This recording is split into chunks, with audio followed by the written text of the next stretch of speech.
Hello नमस्कार दोस्तों। तो चलिए आज का जो हम लोगों का टॉपिक है वो है परिमार्जन का। तो इस पर हम लोग आज बात कर लेते हैं। इससे भी अलग किसी और अगर टॉपिक पे आपको जानकारी चाहिए तो आप हमको बता सकते हैं, कमेंट बॉक्स में लिख सकते हैं। तो चलिए शुरू करते हैं।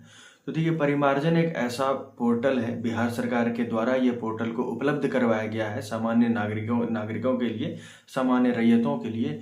यह उन लोगों के लिए फायदेमंद है जिनकी की जमीन जो आप देखिए, जैसे बहुत बेसिक जानकारी क्या है कि आपके जमीन का कोई एक कागज होगा, चाहे आपका केवाला होगा या खतियान होगा, ठीक है। वो आपके ऑनलाइन जमाबंदी, आप जब अगर केवाला होगा तो आपने मोटेशन करवाया होगा तो जमाबंदी कायम हो गया, उसका ऑनलाइन वो दिखा रहा होगा।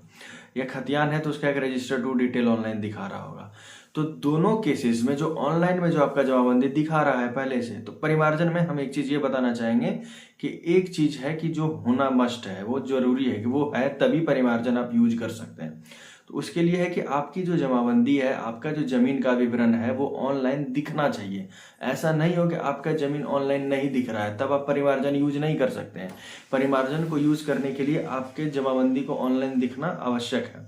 तो यदि आपके जो भी जमाबंदी है वो आपका ऑनलाइन दिख रहा है और उसमें किसी भी प्रकार का कोई त्रुटि हो, जैसा कि जमाबंदी में क्या क्या जानकारी रहती है, रैयत का नाम रहता है, खाता रहता है, खेसरा रहता है, रकबा रहता है, ठीक है। इनमें से अगर किसी में भी त्रुटि है, उदाहरणतः अगर हम ले लें कि अगर मान लीजिए किसी रैयत का जमीन है, रैयत का नाम है भुवनेश्वर कुमार और वो खतियानी रैयत है, खतियान में उसका नाम था भुवनेश्वर कुमार, लेकिन रजिस्टर्ड 2 में जैसे देखा गया, जो ऑनलाइन जमाबंदी जो दिखाया जा रहा है जमाबंदी प्रति में, उसमें भुवनेश्वर कुमार की जगह पे वो हो गया है भुवनेश्वर कुमार। अब जब वो उस रसीद को लेकर के, उस जमाबंदी पंजी को लेकर के कहीं भी जाएगा तो उसको बहुत ज़्यादा चीज़, एफिडेविट डलना, फलना चिलना, बहुत सारा चीज़ देना पड़ेगा।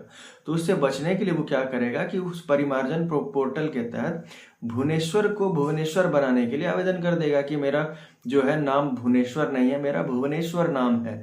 उसके सुधार हेतु वो डाल देगा। या फिर मान लीजिए कि उसकी जमीन जो थी भुवनेश्वर कुमार की, वो 25 खाता 25 और खेसरा 225 और रकबा 10 डिसमिल था।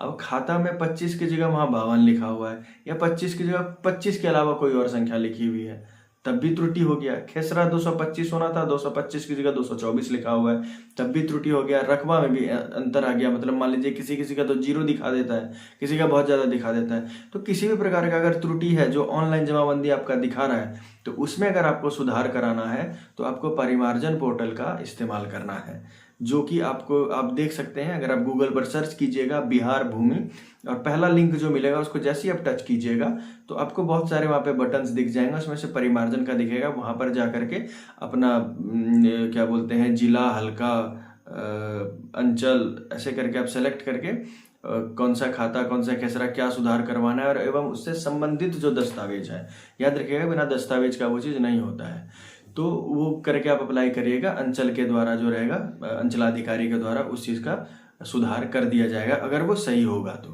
तो ये होता है परिमार्जन का। तो परिमार्जन को अंग्रेजी में वैसे बोलते हैं, जो लोग भी इतना ज़्यादा शुद्ध हिंदी नहीं जानते हो तो उनको हम बता दें कि रेक्टिफिकेशन बोला जाता है। उसको रेक्टिफाई किया जाता है। अगर आपका कोई भी गलत एंट्री हुआ है तो उसका सुधार किया जाना ही परिमार्जन है।